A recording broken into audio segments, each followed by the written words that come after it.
आने से उसके आए बहार,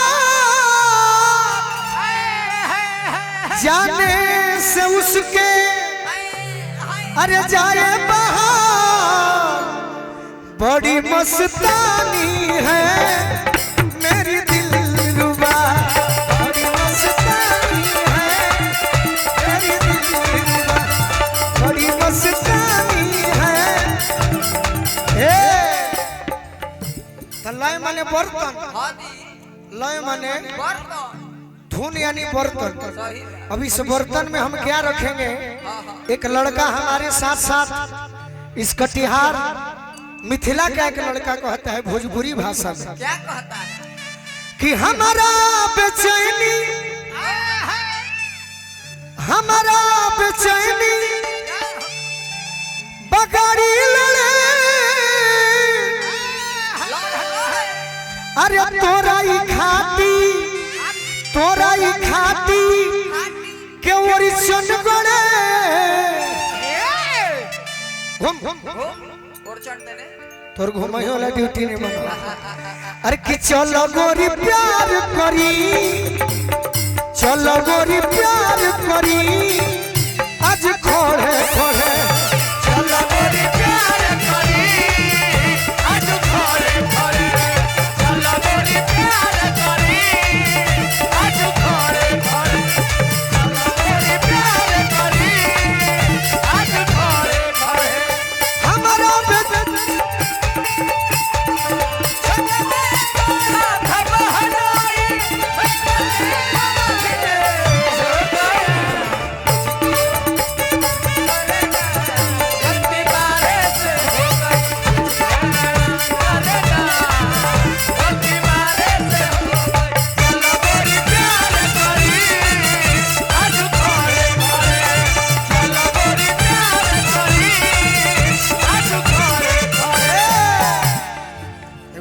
छूट गई है बाकी ठीक बा।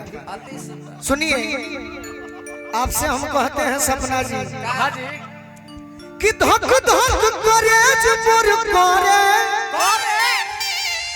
चेक कर चेक कर चेक कर करे बढ़िया से चेक कर, बढ़िया से कान सटा के, कान सटा के और नीचे जो, और नीचे जो, और नीचे जो कि धक धक करे जुमुर करे। जब सटे लुगोरिया तू भी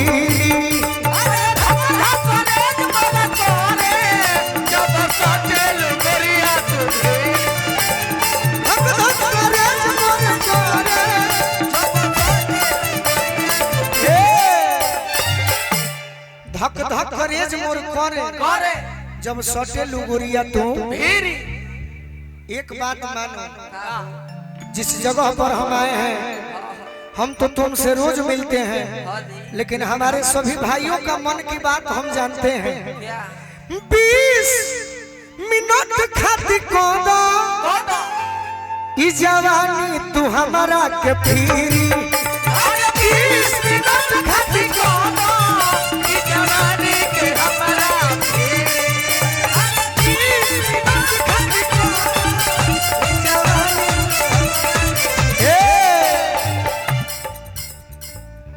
अच्छा वो गर्मी के दिन में शरबत में जला बेल कहल जला, बेल सिरफल बुझे नहीं सब है सिरफल। वो गर्मी के दिन में बड़ी मजा देला बेल के लस्सी। उहे लइका कहता कि सिरफल और सतुनो तोर जो बना माने सिंगार के बारे में कहता तनी देहाती बा बोले ना तो का करी। सिरफल और सतुनो तोर जो बना।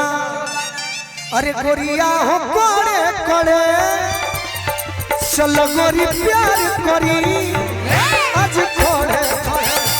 चलो गोरी प्यार करी आज खोड़े खोड़े, गोरी प्यार करी आज खोड़े खोड़े।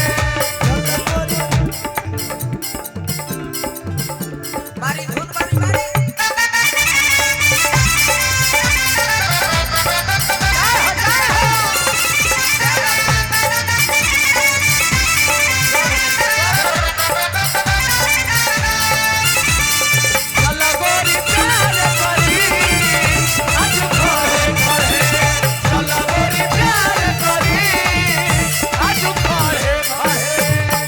भैया हमारे सर्वेश सिंह जी की ओर से बहुत बहुत ही आशीर्वाद मिला। भैया के बार बार प्रणाम करो, आशीर्वाद के प्रतीक्षा बा। और का अरे नैना नचा के बोलो लगे कोई लर बगीचा में बोले। अरे नैना नचा के बोलो लगे कोई लर बगीचा में बोले। ताके लुचा बुझट के पा मोरा मन के मुरुगावा डोले। सर्वेश भैया मोरा मन के मुरुगावा। फिर से हमारा सर्वेश भैया की ओर से लाखों लाख रुपए का आशीर्वाद। अति सुंदर माई की कृपा बनो रहो। आज जतना रुरा देले बनी कल बिहान डबल हो जाए। विश्वास नहीं खतौरी देके देख ले। अरे ताके लुचा बुझट के मोरा मन के मुरुगावा डोले। अरे ताके लुचा बुझट के मोरा मन के मुरुगावा डोले। देखी ले रोज तोरे सपना देखी ले रोज तोरे सपना बेड पर पड़े पड़े। अरे चलो गोरी प्यार करी आज